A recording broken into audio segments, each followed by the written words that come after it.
saisis la main de ton Sauveur, car lui seul te donne l'éternel bonheur. Il a donné sa vie sur la croix. Oh, suis-le par la foi. Et si tu tombes en chemin, regarde à Jésus ton roi. Il est dans le lieu très saint et il prie pour toi. Et maintenant saisis la main de ton Sauveur, car lui seul te donne l'éternel bonheur. Il a donné sa vie sur la croix. Oh, suis-le par la foi. Reprends et maintenant saisis la main de ton Sauveur, car lui seul te donne l'éternel bonheur. Il a donné sa vie sur la croix. Oh, suis-le par la foi. Il faut pas grand-chose, juste un peu de foi, un tout petit peu de foi. Cet autre chant, toujours un petit peu bien dans la même idée que celui qu'on vient de chanter. Parce qu'il vit, je n'ai rien à craindre. Mes lendemains, mon futur sont assurés, car entre ses mains il tient ma vie.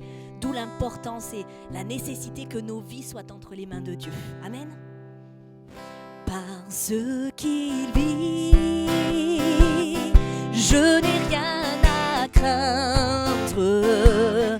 Mes lendemains sont assurés entre ses mains. Il tient ma vie pour ce temps et l'éternité. Je sais qu'il vit parce qu'il vit. Je n'ai rien à craindre, mes lendemains sont assurés entre ses mains. Il tient ma vie pour ce temps et l'éternité. Je sais qu'il vit pour ce temps et l'éternité. Je sais qu'il vit.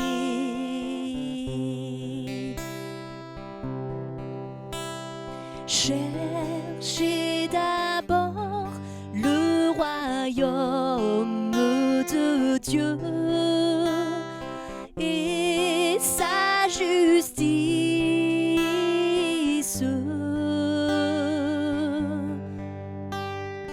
et toutes choses vous seront données en plus.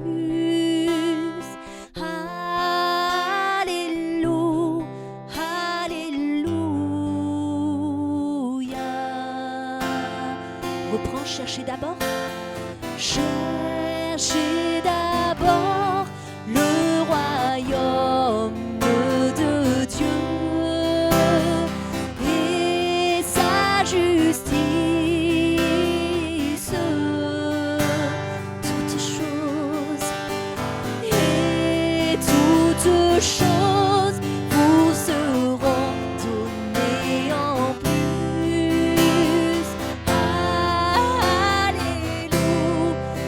Alléluia,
Avant d'écouter la parole de Dieu, je voudrais juste vous interpréter un chant.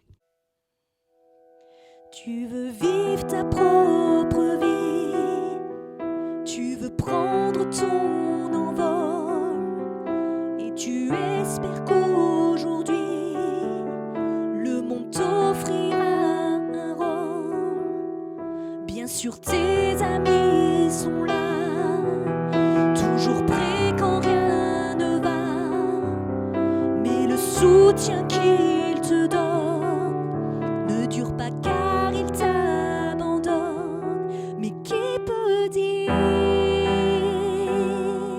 qui peut écrire de quoi demain sera fait, le chemin à traverser? Qui peut savoir, qui peut prévoir soucis du lendemain, et qui te tendra la main au plus profond de ta misère? Il y a toujours une solution, quitte à perdre la raison. Le réconfort est près du Père. Souviens-toi du Fils prodigue qui décida de partir, pensant que seul il pouvait vivre sans limite, sans barrière. Mais qui peut dire, qui peut écrire de quoi demain sera fait, le fond à traverser? Qui peut savoir, qui peut prévoir les soucis du lendemain, et qui te tendra la main? Mais qui peut dire, qui peut écrire de quoi demain sera fait, le chemin à traverser? Mais qui peut savoir, qui peut prévoir les soucis du lendemain, et qui te tendra la main?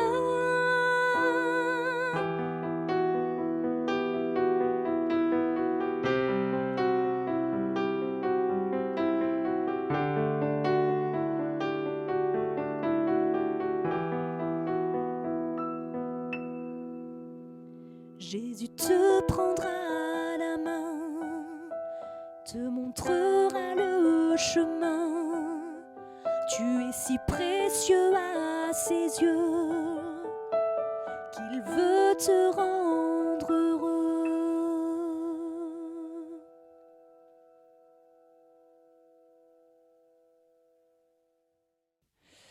Très bien, je vous invite à ouvrir la Bible ensemble dans Philippiens au chapitre 4 et au verset 6. Est-ce qu'il y en a qui connaissent par cœur, là, qui savent de quoi on va parler juste avec la référence? Il y en a qui savent? Philippiens 4, 6. C'est bon? Ne vous inquiétez de rien, mais en toute chose, faites connaître vos besoins à Dieu par des prières, des supplications avec des actions de grâce, et la paix de Dieu, qui surpasse toute intelligence, gardera vos cœurs et vos pensées en Jésus-Christ. C'est bon, ça va? On essaie encore de mémoire. On le lit, allez, on le lit une fois pour vous aider. Philippiens 4, 6. Ne vous inquiétez de rien, mais en toute chose, faites connaître vos besoins à Dieu par des prières, des supplications, avec des actions de grâce. Et la paix de Dieu, qui surpasse toute intelligence, gardera vos cœurs et vos pensées en Jésus-Christ. D'accord ? C'est vraiment le verset clé pour ce soir. Donc vous l'apprenez par cœur et c'est bon, vous pouvez rentrer chez vous. Tout est dit. Non, on va prendre un peu de temps. Donc ce texte, il est vraiment important. Paul nous dit, ne vous inquiétez de rien. Donc il y a rien, c'est zéro. Il n'y a rien en dessous, d'accord ? Ne vous inquiétez de rien. Ça veut dire qu'il n'y a pas une seule chose sur la terre qui vaut la peine de s'inquiéter vraiment. Ok ? Ça veut dire vraiment que dans ta situation, quelle que soit ta situation, tu peux ne pas t'inquiéter et faire confiance à Dieu. D'accord ? Tu peux faire autre chose que de t'inquiéter et te tourmenter. Tu peux aller de l'avant. On pourrait dire, mais c'est choquant, Jérémie. Tu prêches ça ce soir, tu répètes les paroles de Paul, puisque c'est Paul qui a parlé aux habitants de Philippe. Et il dit voilà, que vous ne vous inquiétez de rien. Vous pouvez me dire, mais Jérémie, mais tu ne connais pas ma situation ? Moi, je traverse ça, je vis ça, etc., etc. Et vous pourriez dire, mais Jérémie, c'est valable quand tout va bien ou dans les petites épreuves, mais mon épreuve à moi, tu ne peux pas comprendre ce qui se passe. Alors, on va se remettre un peu de contexte. Où est Paul pendant qu'il écrit ça ? Il est en prison. Et ce n'est pas les prisons avec la télévision d'aujourd'hui. Ce n'est pas les prisons avec les salles de sport, avec les musiciens qui viennent nous donner des cours. C'est pas tout ça. Les prisons de l'autre fois, il n'y avait pas de lumière. Il y avait juste un peu de lumière du soleil qui était comme ça. On était enchaînés. Il y avait les rats qui étaient nos seuls compagnons. Il y avait les souris. Il y avait les chauves-souris. Il faisait noir la nuit. Il n'y avait pas de lumière qui était maintenue. Les flambeaux, tout ça, on était laissés dans le noir. J'en veux pour preuve le texte de Actes où le geôlier qui croit que tout le monde est parti, il va se supprimer. Et Paul lui dit, ne te fais pas de mal, on est tous là. Qu'est-ce qu'il fait ? Il demande de la lumière. Donc il fait tout noir dans les prisons. Il fait nuit, vous êtes dans l'humidité, il y a de l'eau partout, il y a de la moisissure sur les murs de pierre, c'est ténébreux, il y a les rats, il y a les souris, et les personnes avec qui vous êtes ne sont pas des tendres. C'est des tueurs, des meurtriers, et c'est vraiment des endroits horribles, la prison. Et Paul, à quelques moments, il est dans des maisons, donc il est juste sous surveillance, à d'autres moments, il est vraiment dans des prisons.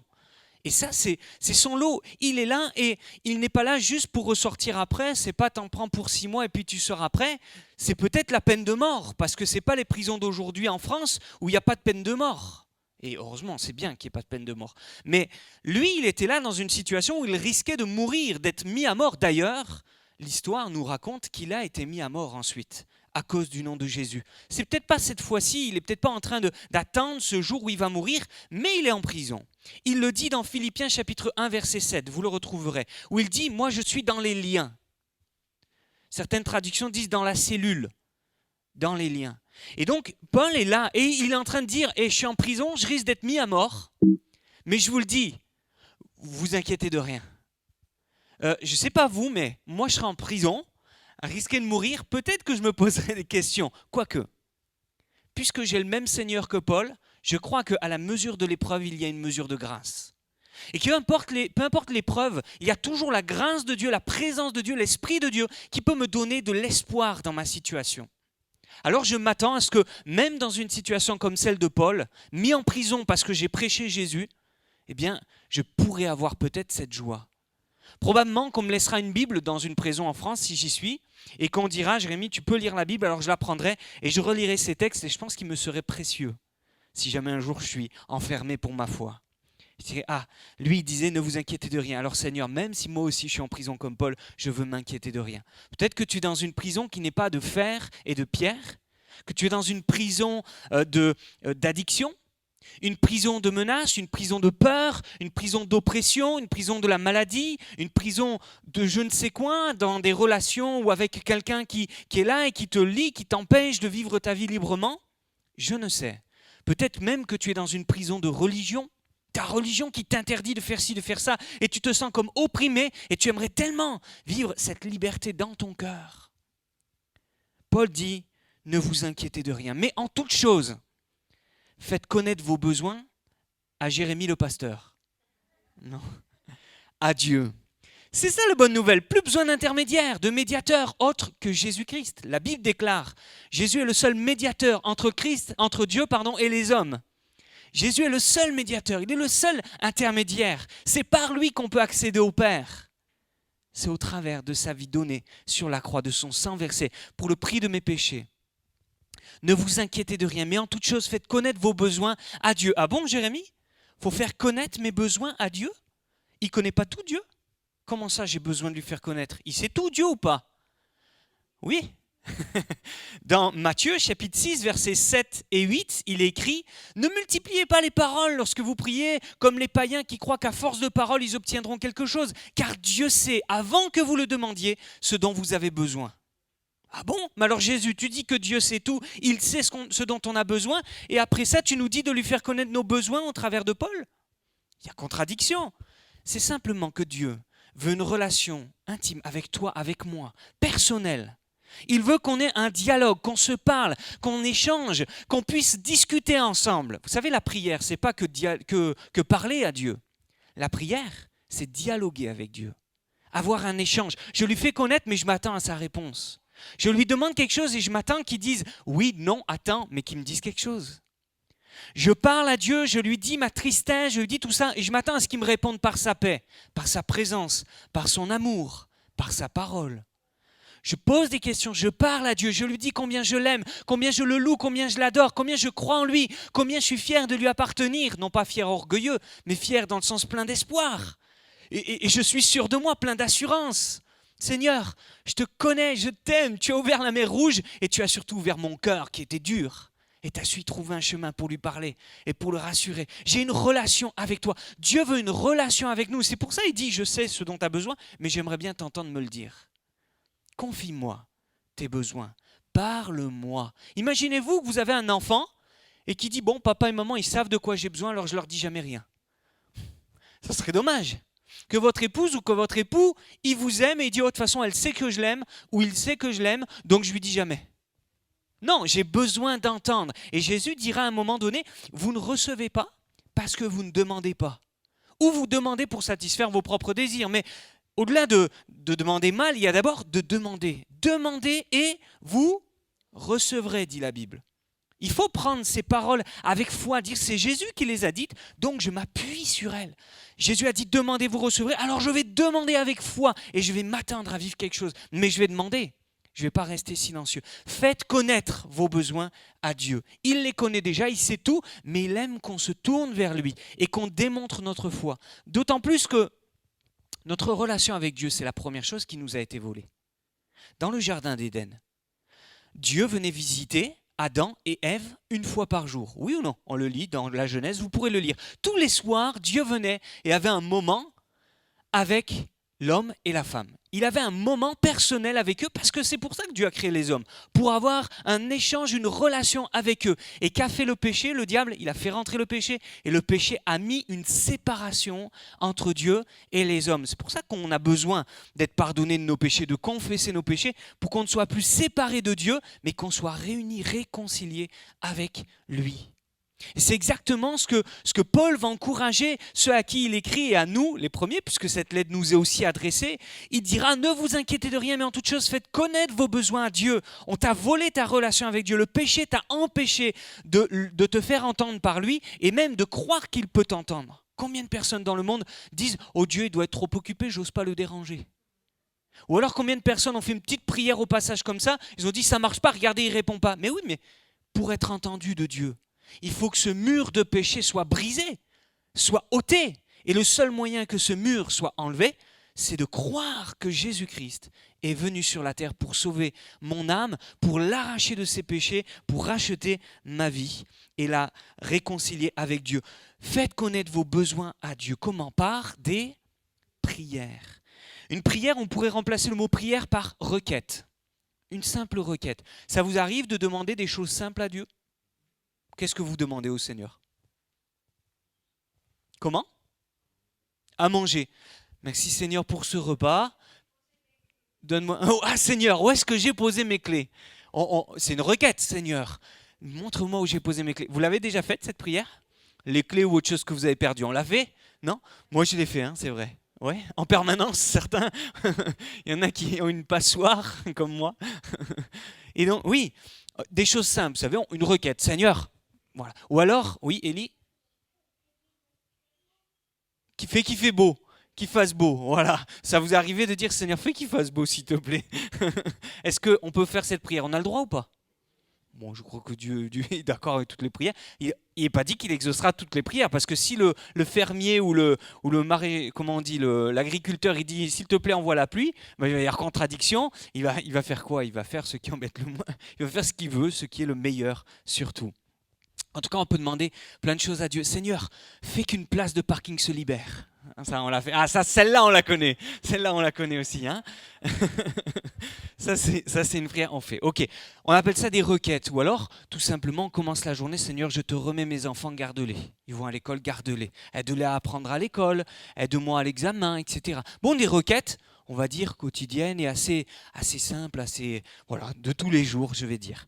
Faites connaître tous vos besoins à Dieu par des prières et des supplications. Donc c'est important ça, de se dire oui, il y a les prières, mais il y a aussi les supplications. Et ça, c'est peut-être quelque chose qu'on doit apprendre à faire un peu plus. Vous savez qu'il y a des situations où on a besoin d'aller jusque dans la supplication. C'est quoi? Pourquoi Paul fait la différence entre les prières et les supplications?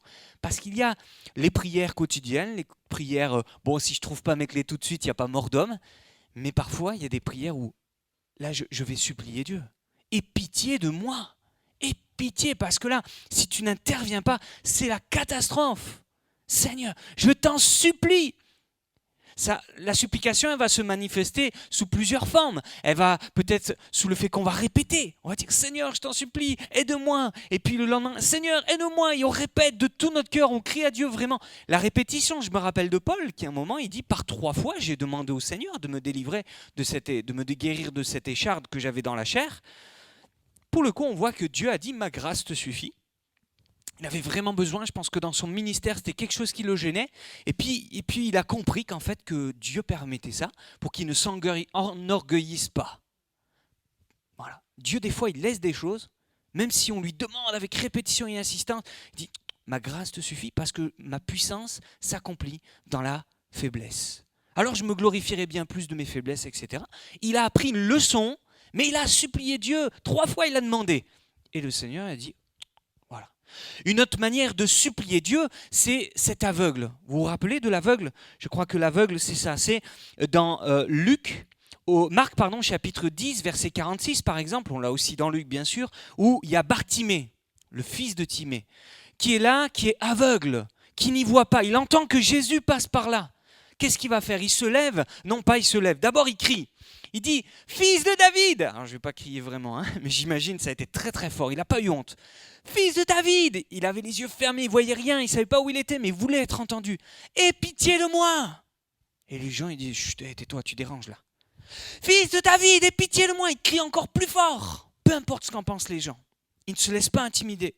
Il croit que si Jésus entend, il va répondre, il a la foi. Et il supplie. Ça, c'est une supplication. Jésus dit « Appelez-le. » Faites-le venir. Quand il l'entend, lève-toi, il t'appelle. Il jette son manteau, il se lève d'un bond. Il est aveugle, hein. Là, il a la foi. Il croit, il se lève d'un bond. Un aveugle, il y va en tâtonnant. Lui, il se lève d'un bond et il va vers Jésus. T'es où Jésus? T'es où Jésus? Je suis là, hop, on l'a peut-être amené. Amenez-moi vers Jésus. Il arrive devant Jésus. Qu'est-ce que tu veux que je te fasse? Que je recouvre la vue. Eh bien, ok. Ouvre les yeux. Hop, il ouvre ses yeux. Va, ta foi t'a guéri. Hop. Et cet homme, il se met à voir. Vous auriez aimé voir tout ça? Moi, j'aurais trop aimé le voir. Je crois que je vais demander à Dieu, quand je vais rentrer dans le ciel, montre-moi le film de tel passage, tel autre. Je veux voir le film. Mais en vrai, vous savez, le film, mieux que la 3D, quoi, quand on y était vraiment. Je veux voir toutes ces histoires, toutes ces choses, je veux les voir. Je pense que Dieu, il serait peut-être d'accord avec ça. Je ne sais pas, je ne vais pas aller dans les hypothèses, mais je pense qu'on va être étonné, on va voir des choses incroyables. Et vous savez, la supplication, c'est quelque chose d'important. Peut-être que des fois, on manque de foi.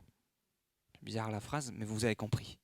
Parfois, on manque de foi et on devrait croire que le Seigneur, il est capable de nous donner les choses. Et que le Seigneur est capable des choses les plus impossibles, les plus improbables, même qu'un aveugle recouvre la vue. Et si on supplie le Seigneur, eh bien, le Seigneur va agir. Vous savez, c'est même Jésus qui nous a donné l'image du juge inique et de la veuve.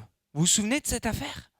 À un moment donné, il y a une veuve, elle va vers un juge et elle lui dit « Fais-moi justice auprès de mes détracteurs, hein, de mon ennemi. » du parti adverse. Et le juge dit, oh, me casse pas les pieds, il l'ignore, tout ça. Et elle insiste, elle revient, fais-moi justice, fais-moi justice, fais-moi justice. Et elle insiste tellement, il est dit qu'à force de lui casser la tête, eh bien, il dit, bon, non pas que je craigne Dieu, mais parce qu'elle me casse la tête, je vais lui faire justice. Et il dit, à combien plus forte raison votre Père vous donnera ce que vous demanderez. Ah bon? C'est Jésus qui nous donne cette image de cette femme qui va casser la tête au juge? Ça veut dire que je peux, excusez-moi, mais casser la tête à Jésus, à Dieu? Non, c'est pas ça, on va pas faire ça, on peut pas faire ça. Mais on peut supplier, on peut crier. Et si je ne suis pas exaucé la première fois, je vais prier la deuxième jusqu'à ce que Dieu me réponde. Peut-être qu'il me répondra, ma grâce te suffit. Car ma puissance s'accomplit dans la faiblesse. Ça peut être une réponse de Jésus et de Dieu. Paul nous l'a donné, cette explication dans 2 Corinthiens chapitre 12, pour qu'on puisse l'accepter, que Dieu ne dit pas oui à toutes nos demandes. Il ne faut pas faire un caprice. Dieu est souverain. Néanmoins, on peut s'attendre à ce que Dieu fasse des choses impossibles et des miracles. Et il dit, faites connaître tous vos besoins. En toute chose, faites connaître vos besoins à Dieu par des prières, des supplications, avec des actions de grâce. Il ne faut pas oublier la suite. Avec des actions de grâce. C'est quoi une action de grâce? Ben voilà, c'est merci, de la reconnaissance, des remerciements. C'est exactement ça. C'est aussi simple que ça. Une action de grâce, c'est remercier Dieu. C'est juste ça. Comment on peut remercier Dieu? En chantant à son honneur, ok. Oui, Élie. En priant, en disant voilà, je te remercie. On lui dit merci. Déjà, c'est une manière de dire merci. Dire merci avec sa bouche. Qu'est-ce qu'on peut faire d'autre? Qu'est-ce qu'ils faisaient dans la Bible, ceux qui voulaient remercier le Seigneur? Pardon? Ils dansaient. Ok, d'accord, je n'y avais pas pensé, mais j'accepte. Ok, il y en a qui ont dansé devant l'Éternel, ils se sont réjouis, tout simplement. Marque de reconnaissance et de réjouissance. Ils ont pris le temps de remercier Dieu. Moi, je crois aussi des sacrifices.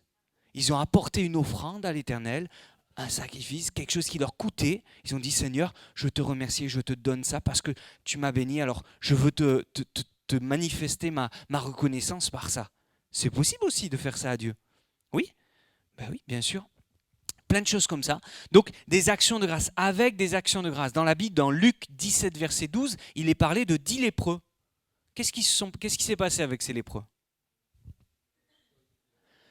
Tous sont allés vers Jésus, ils ont été guéris. Quand Jésus a dit, allez vous montrer au sacrificateur, et pendant qu'ils y allèrent, parce que tous ont obéi, ils ne se sont pas dit, ah bon, il nous renvoie, il ne fait rien de plus et tout, il ne prie même pas, il nous renvoie là-bas. Ils ont obéi puisque c'était la loi qui disait qu'on va se faire examiner par le sacrificateur quand on est lépreux. Alors il leur dit, allez faire ça, allez vers le sacrificateur. Ils y vont, et pendant qu'ils y vont, combien sont guéris? Tous, 100% de réussite avec Jésus. C'est bien ou pas? Tous sont guéris. Il n'y en a qu'un, comme l'a dit Félix, il n'y en a qu'un seul qui est revenu. C'est précisé que c'était un Samaritain exprès pour que les Juifs ne soient pas contents parce qu'ils n'aimaient pas les Samaritains. Elle dit c'était un Samaritain en plus. Et Jésus va dire, n'y a-t-il que cet homme qui est aussi un étranger pour venir remercier? Tous n'ont-ils pas été guéris? On appelle ça l'ingratitude. Être ingrat, ne pas dire merci quand on nous donne quelque chose suite à une demande. Il ne faut pas être ingrat, il faut être reconnaissant. Les actions de grâce. Déjà, les actions de grâce parce qu'on croit qu'on va obtenir ce qu'on demande, mais aussi des actions de grâce pour tout ce qu'on a déjà. Parce qu'on a tendance, en tant qu'être humain, à regarder qu'est-ce qui nous manque et à oublier tout ce qu'on a déjà. Oui ou non? Ça vous arrive? Seigneur, donne-moi un nouveau lave-vaisselle. Et on oublie qu'on a déjà la voiture, qu'on a un toit, qu'on a à manger. Vous voyez? Qu'on a surtout le salut. Seigneur, je veux aussi te dire merci. Je te demande ça, c'est vrai, prends soin de mes enfants. Mais je veux aussi te dire merci de m'avoir donné la joie d'avoir des enfants. Même si des fois ils font des colères toutes bleues. Merci Seigneur. Seigneur, donne-nous d'avoir ceci, etc. Mais merci de m'avoir donné une épouse. Merci Seigneur. On a tous de quoi dire merci pour quelque chose, vrai ou pas? Donc n'oublions pas, chaque jour, même avant qu'on ait besoin d'autre chose, de dire merci au Seigneur. Par des prières, des supplications, avec des actions de grâce. Et la paix de Dieu. Ah, la paix de Dieu. Ça nous parle d'une paix particulière, sous-entendu, il y a la paix du monde. La paix du monde, c'est quand tu as un bon compte en banque, avec plusieurs points de serrure à ta porte, avec une bonne assurance, vie, avec ceci, etc. Et quand tout va bien, là, ça c'est la paix selon le monde, ou des gardes du corps. Il y en a, ils cherchent la paix dans des choses de la terre. Et Paul, il ne parle pas de cette paix-là. Il sait que cette paix-là, elle n'est pas fiable à 100%, qu'elle n'est pas éternelle, et qu'un rien nous la vole. Il dit, moi je vais vous donner la paix de Dieu. Et la paix de Dieu. Qu'est-ce qu'il disait Jésus dans Jean chapitre 14, verset 27 ? C'est Jésus qui disait, je vous laisse ma paix, je vous donne ma paix, et je ne donne pas comme le monde donne. Il fait une comparaison entre la paix que le monde donne et ce que lui nous donne. Et la Bible dit que quand Dieu donne quelque chose, il ne se repent pas de ses dons. Quand Dieu donne, il ne dit pas « Oh, j'aurais pas dû lui donner ». Si on gâche ce qu'il nous a donné, on en a les conséquences. Mais il ne regrette jamais d'avoir donné quelque chose à quelqu'un. Le Seigneur ne se repent pas de ses dons. Quand il donne, il ne dit pas « Oh, je me suis trompé, j'aurais pas dû lui donner à lui ou à elle ». Le Seigneur donne. Maintenant, à nous de garder précieusement les dons, les grâces qu'il nous a fait. La paix de Dieu, qui surpasse toute intelligence, ne cherchez pas à expliquer avec la logique les choses de Dieu. Ne cherchez pas à comprendre les choses de Dieu avec la science, les choses comme ça. On le verra toujours, la science, au bout du compte. Plus elle avancera, plus elle confirmera la parole de Dieu. Pendant des siècles, on a dit non, la terre n'est pas ronde, alors que la Bible disait la terre est ronde. Et finalement, quand on a pu prendre un peu de hauteur ou qu'on a pu faire quelques calculs comme Galilée ou je ne sais plus qui, eh bien, on a découvert qu'elle était effectivement ronde. Et les gens disaient non, elle est plate. On a brûlé des gens parce qu'ils disaient que la terre était ronde. Et aujourd'hui, on sait qu'elle était bien ronde. Et même si aujourd'hui, la science qu'on connaît aujourd'hui dit ça c'est impossible, ça c'est pas vrai, tout ça, la Bible se trompe, la Bible ne se trompe jamais. Elle dit la vérité. Et depuis des milliers d'années, depuis 2000 ans que Jésus est mort, la Bible est confirmée au fur et à mesure que la science avance. Donc ne nous perdons pas à chercher à trouver ces choses. On ne peut pas prouver par nous-mêmes. La seule chose qu'on peut faire, c'est dire, Seigneur, ça va dépasser l'intelligence, c'est incohérent. Mais si tu le dis, je veux le faire, je veux le croire, je veux le vivre. Et c'est ça la foi. Avancer sans voir avec nos yeux humains, mais en regardant avec les yeux de la foi, les yeux de la parole de Dieu. Et c'est important ça. Il y a la vue selon le monde et il y a la vue selon Christ, selon Dieu. Et je veux voir avec les yeux divins, les yeux que le Saint-Esprit me donne, les yeux de la foi. Ça surpasse toute intelligence, ça va garder nos cœurs et nos pensées en qui ? En Jésus-Christ. On en revient toujours au même. On a été créé pour Jésus. On a été sauvé par Jésus pour vivre en Jésus. Et le seul qui peut nous amener au ciel, qui peut nous faire réussir ce voyage sur la terre, c'est Jésus. Et la vraie paix, elle se trouve dans Jésus qui est appelé le prince de la paix. Et quand tu confies à Dieu tous tes besoins, quand tu lui fais connaître et que tu as fini de prier ou que tu es en supplication, tu n'es pas là pour trembler et dire j'en ai besoin, comment ? Non, tu supplies Dieu, j'en ai besoin et je m'attends à toi, je suis dans la confiance et je sais que tu vas répondre. Je sais que je te suis favorable, pas parce que je le mérite, mais parce que Jésus est mort à la croix pour moi. Et la paix, elle va venir me mettre mon cœur et mes pensées en Jésus-Christ. Jésus est mort à la croix et en lui, j'ai les meilleures promesses de Dieu. En lui, j'ai la sécurité parce qu'il est le bon berger. En lui, j'ai la vie éternelle, je vais aller dans le ciel et il n'y aura plus rien de malheureux là-bas. Et ce qui se passe sur cette terre, si Dieu permet que j'ai une écharpe dans ma chair, c'est pour sa gloire, c'est pour m'éviter de m'emporter. Et le tout, c'est que j'arrive bien là-haut et je vais y aller. Et ça m'est réservé. Jésus l'a dit, je m'en vais, vous préparez une place. Et quand j'aurai préparé cette place, je vous prendrai avec moi et je vous enlèverai et je vous mènerai avec moi pour l'éternité. J'aimerais juste m'attarder maintenant sur ce Jésus-Christ. Quel est notre plus grand besoin ? Puisqu'il est dit de faire connaître à Dieu tous nos besoins. Notre plus grand besoin, c'est d'être sauvé. Tu peux mourir malade. Tu peux mourir endetté. Tu peux mourir sans emploi. Je vais même plus loin, tu peux mourir SDF dans la rue. Si tu meurs sauvé, tes péchés pardonnés, tu vas au ciel pour l'éternité, dans un endroit où tu n'auras jamais froid, tu manqueras jamais de rien, tout sera parfait. Mais tu peux vivre dans un château. Tu peux vivre dans la plus belle maison avec le meilleur des emplois, la carrière la plus florissante, une gloire pas possible, être le chanteur, la chanteuse la plus glorieuse, la plus connue sur Facebook et j'en sais quoi. Si tu meurs sans le salut, sans le pardon de tes péchés, tu meurs pour l'éternité et tu vas en enfer pour toujours. Et l'éternité, c'est un peu long. Ça s'arrêtera jamais. C'est soit l'éternité avec Jésus-Christ dans le ciel, soit l'éternité en enfer, sans Christ, sans lumière, sans paix, avec le diable, avec les démons, pour l'éternité. Toujours, toujours sans fin. Ça ne s'arrête jamais. Parce que la Bible déclare que le salaire du péché, c'est la mort éternelle, c'est l'enfer. Que le péché nous sépare de Dieu. Je l'ai dit tout au long de ce qu'on a examiné. Le péché nous sépare, il te sépare, il me sépare. Alors le plus grand des besoins qu'on aurait à faire connaître si on ne l'a pas encore fait connaître à Dieu, c'est ce besoin d'être sauvé. Il le connaît, Dieu, il sait qu'on a besoin d'être sauvé. Mais il a envie de nous entendre dire, Jésus, Père, sauve-moi. C'est comme tous les autres besoins. Dieu a besoin, a envie de t'entendre le dire. Et si il te sauvait sans que tu le lui demandes, et sans que tu dises et que tu confesses Jésus-Christ de ta bouche, Dieu serait injuste. Parce qu'il y a un accusateur qui t'a vu quand tu as péché. Il t'a vu quand tu as fait les bêtises, quand tu as menti, quand tu as triché, quand vous avez fait ce que j'ai fait aussi. Et on a tous à peu près fait les mêmes choses. Après, chacun, on a nos particularités. Le diable, il nous a vu faire ça. Et devant Dieu, il dit, mais tu ne peux pas l'emmener au ciel. Elle a une tâche. Il a une tâche. Dieu sait que tu as besoin d'être sauvé. Mais il a besoin de t'entendre aussi dire, je te demande pardon pour cette tâche. Je te demande pardon pour ce que j'ai fait. Et il y a une personne qui, je vais vous raconter une anecdote, une vraie anecdote. Un homme, il est là et il est fermier, il produit du blé. Et quand il a fini de récolter son blé, il va chez le meunier pour vendre son blé. Vous savez ce que c'est un meunier, les enfants?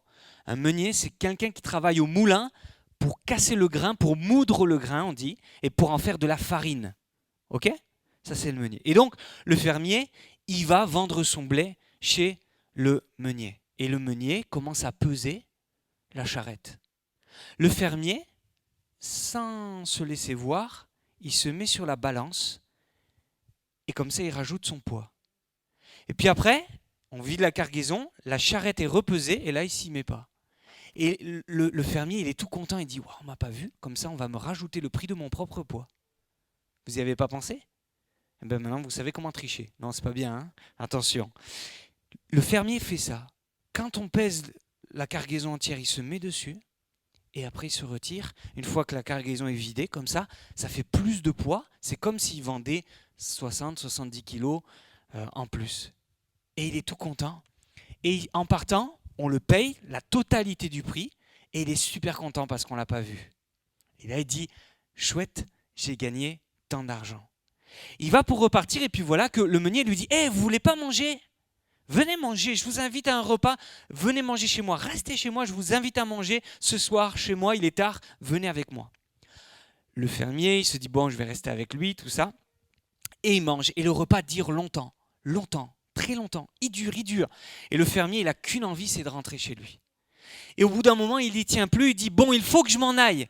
Et le meunier, il dit, désolé, vous ne pouvez pas partir. Si, je dois y aller. Non, vous ne pouvez pas partir. Si, je suis désolé, j'ai de la route. Non, vous ne pouvez pas partir. Mais pourquoi? Parce que je vous ai acheté. Eh oui, je vous ai acheté quand j'ai payé votre poids. Donc vous m'appartenez maintenant. Alors tout honteux, le fermier, il dit bon, c'est bon, je vous rembourse l'argent. Il rend l'argent de la différence de son poids et il peut rentrer chez lui.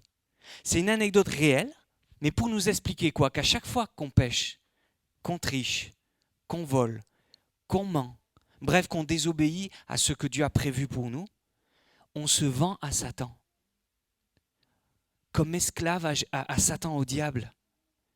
On se vend à Satan. Et on lui appartient. On lui appartient. Ne vous inquiétez pas, c'est rien. Et qu'est-ce que Dieu il veut? Il veut racheter ta vie. Il veut payer le prix pour payer à ta place parce que tu n'as pas de quoi payer ta vie. Tu ne peux pas racheter ton âme. Et le Seigneur, il veut payer pour toi. Il a payé Jésus pour toi. Il a donné sa propre vie en rançon. Il a payé par le sacrifice de sa vie pour sauver la tienne, l'a racheté parce qu'il t'aime et il te veut pour lui, pour que tu vives la vraie liberté, la liberté du péché. C'est exactement par cette anecdote la compréhension en fait qui nous donne de pouvoir bien appréhender ce que Jésus a fait sur la croix. On aimerait des fois racheter nos fautes par nous-mêmes. Une maman a sa fille qui est malade, qui est en train de mourir. Et sa fille a dit « Maman, qu'est-ce que j'aimerais boire du jus de raisin ?» Elle dit « Désolé ma fille, j'ai pas de jus de raisin, j'ai rien. Et tu sais, c'est pas accessible, les magasins sont fermés, c'est le soir, etc. » Et sa fille a dit « Maman, qu'est-ce que j'aimerais du jus de raisin ?» Alors sa mère a dit « Je vais aller chercher du raisin. J'ai vu que dans les vignes du roi, dans le jardin du roi, il y avait des serres et il y a là-bas du raisin. Je vais aller en acheter, je vais aller voir le jardinier et je vais lui demander de me vendre quelques grappes. » Il y avait des grosses grappes.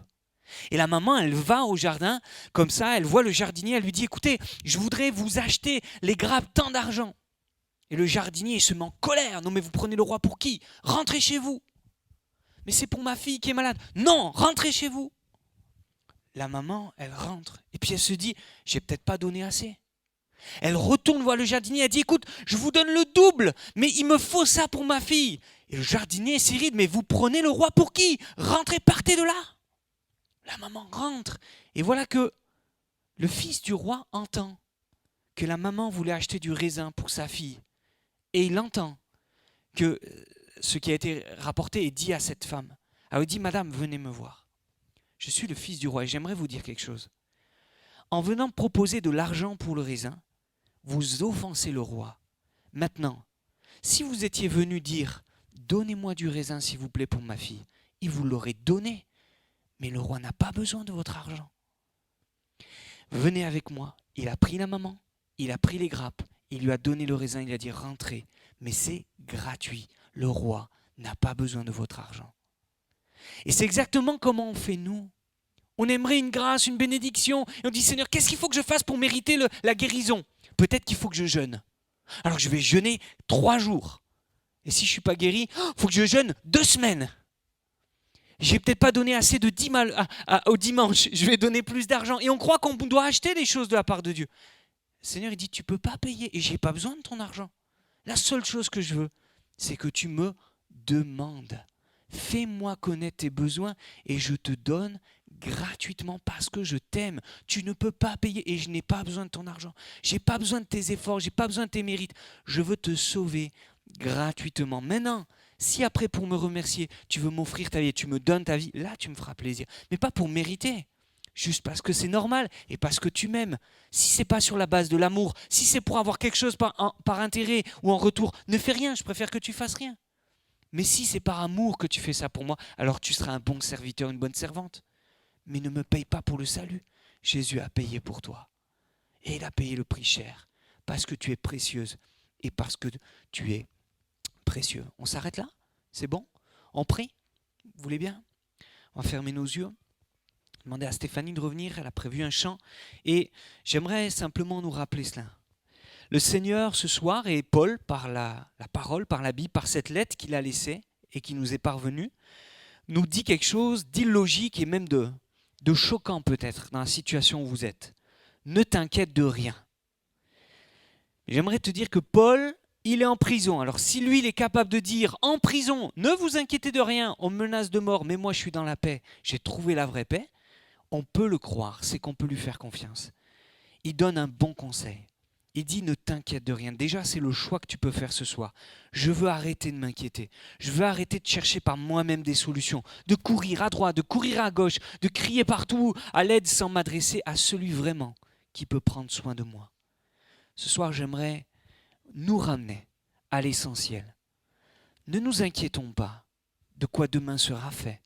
Qu'est-ce qu'on va manger? Qu'est-ce qu'on va boire? Faisons confiance au Seigneur. Fais-lui connaître en toutes choses tes besoins, par des prières, des supplications, mais avec des actions de grâce aussi. Et laisse le Seigneur déposer sa paix dans ton cœur. Est-ce que ce soir, on est prêt à faire ça? Le plus grand de nos besoins, c'est le pardon de nos péchés. Et c'est la première chose que j'aimerais proposer ce soir. c'est que l'on prie pour le pardon de nos péchés. Alors on va rester tous, nos yeux fermés, nos regards courbés, pour respecter le cœur et la démarche de chacun. Est-ce que ce soir, il y a quelqu'un qui veut demander pardon à Dieu pour ses péchés? Est-ce qu'il y a quelqu'un qui dit, je réalise Seigneur que j'ai quelque chose que je n'ai pas encore réglé avec toi? J'en ai besoin et je veux te le faire connaître. Je ne veux pas mériter de ton pardon, je veux juste te dire Seigneur, pardon. Oui, je t'ai offensé et je crois que tu me pardonnes. Je n'achète pas ce soir le pardon auprès de toi. Je viens le recevoir comme un cadeau qui est préparé depuis la croix et dans la croix. Est-ce que ce soir, il y en a qui ont besoin? Je vous invite à lever votre main comme un signe à Dieu pour dire, moi, je me sens concerné. Je te demande pardon, Seigneur. Amen. Vous pouvez baisser votre main. Je vais prier pour vous juste après.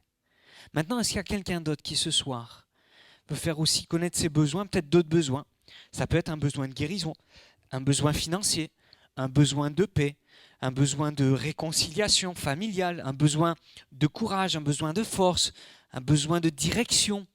Est-ce que tu as un besoin ce soir? Est-ce que tu as un besoin particulier? Paul a dit, faites-vous connaître tous vos besoins. En toutes choses, fais connaître tes besoins à Dieu. Donc il n'y a pas de choses pour qui Dieu va dire non, ou pourquoi Dieu va dire non, ça ne me concerne pas, je n'ai pas envie de m'en mêler. Le Seigneur est concerné, il se sent concerné par tous les domaines de ta vie. Et si tu as besoin de quelque chose en particulier, pareil, je t'invite maintenant à lever ta main à ton tour et à dire, moi j'ai un besoin particulier. Peu importe lequel, lève ta main et dis ce soir, Seigneur, j'ai un besoin. Ce sera peut-être une simple prière, ce sera peut-être une supplication qu'il y a dans ton cœur. En tout cas, demande au Seigneur. Et lève la main comme un signe, dire, moi je demande au Seigneur. Je veux quelque chose de sa part. Très bien, vous pouvez le baisser, votre main. Maintenant, on va dire merci au Seigneur. On va même d'ailleurs commencer par ça. On va le faire avec des actions de grâce. Tous ensemble, on dit merci au Seigneur. Choisis quelque chose dans ta tête. Pense à quelque chose pour lequel tu veux dire merci au Seigneur. Est-ce que c'est un enfant? Est-ce que c'est une famille? Est-ce que c'est un travail? Dis merci déjà pour ce que tu as. On prend un moment et on dit tous merci au Seigneur. Seigneur, on te remercie. Personnellement, je veux te remercier parce que tu m'as donné de trouver une utilité dans ma vie. Le ministère aussi, quelque chose qui fait que je ne travaille pas pour rien. Je travaille pour le ciel, Seigneur. J'ai un objectif. Et merci, Seigneur, pour ce rôle que tu me permets d'avoir. Donne-moi juste de le faire bien. Merci Seigneur pour les enfants, pour l'épouse. Merci pour l'église où tu m'as placé. Merci pour toutes choses. Merci pour ta présence et ton salut. Merci Seigneur. Gloire à toi. Merci pour la vie que tu me donnes et que tu vas rendre belle jour après jour, je le crois. Malgré les difficultés, merci pour ta présence aussi. Parce que tu as dit que tu étais avec ceux qui te cherchent et qui veulent t'obéir. Merci Seigneur. Merci Jésus. Maintenant Seigneur, je te prie pour toutes celles et ceux qui ont levé la main pour le pardon de leurs péchés. Si tu as payé à la croix aussi cher ta vie, si tu t'es offert un sacrifice, c'est qu'on est précieux à tes yeux. Et je crois que personne n'est exempt de ce sacrifice, des conséquences de ce sacrifice et des effets de ce sacrifice. Tu es mort pour nous donner la vie. Tu es mort pour nous réconcilier avec le Père. Tu as brisé ce mur d'iniquité, ce mur de péché qui nous séparait de ton Père, de toi. Seigneur, merci pour la croix. Et encore, viens pardonner, laver nos cœurs de tout péché. Tu vois la conscience qui accuse quelqu'un ce soir. Tu viens lui donner ta paix et montre-lui, convainc-la qu'elle est pardonnée en toi et que tu as payé cher et que parce qu'elle confesse son péché, parce qu'elle a levé la main, parce qu'elle a dit « moi je veux le pardon », tu lui donnes maintenant. On ne le mérite pas, c'est un cadeau de ta part, c'est une grâce. Que ton nom soit béni pour ta grâce que tu répands. Ce soir, c'est un jour de fête, on repart gracié, pardonné. Merci Seigneur aussi, c'est vrai, de nous bénir et de nous accorder ce qu'on vient te présenter, te faire connaître par la foi, nos besoins, qu'ils soient financiers, de santé, qu'importe le domaine. Je te prie de manifester ta gloire et ta puissance dans nos vies. Je t'en prie, Seigneur, viens agir dans la vie de chacun. Guéris les malades, Seigneur. Rassure ceux qui sont oppressés. Délivre les oppressés. Délivre ceux qui sont sous la menace d'un ennemi. S'il te plaît, viens triompher. Fais justice dans la vie de ceux qui sont accusés à tort, ceux à qui on a fait tort. S'il te plaît, glorifie ton nom et manifeste ta puissance et ta bonté. Au nom de Jésus, Père, agis. Je t'en supplie qu'on soit un peuple différent du monde. Le monde n'a pas ton secours, mais nous voulons voir ta gloire. Marque la différence, montre la différence et fais que nos prières soient exaucées pour ta gloire, pour ta renommée, pour notre bonheur et notre joie à tous, pour que des louanges encore sortent de notre cœur et qu'on raconte combien tu es un Dieu merveilleux et combien tu honores la foi de ceux qui se confient en toi. Merci Seigneur pour les bénédictions qui vont descendre d'en haut. Que ton nom soit béni encore. Amen. Amen. Merci Seigneur. Et on reçoit ta paix. On part vainqueur. On part certain de ce que tu vas faire dans nos vies. Que ton nom soit glorifié.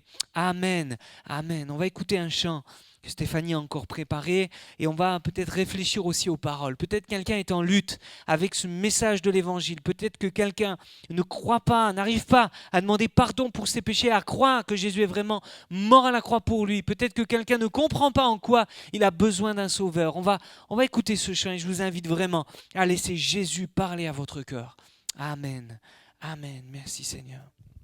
Jésus a payé le prix, il a donné sa vie à la croix, il a souffert pour toi, il a été rejeté et même abandonné de son Père à cause de nos péchés. On passe notre temps à satisfaire nos vies alors qu'un homme en a payé le prix.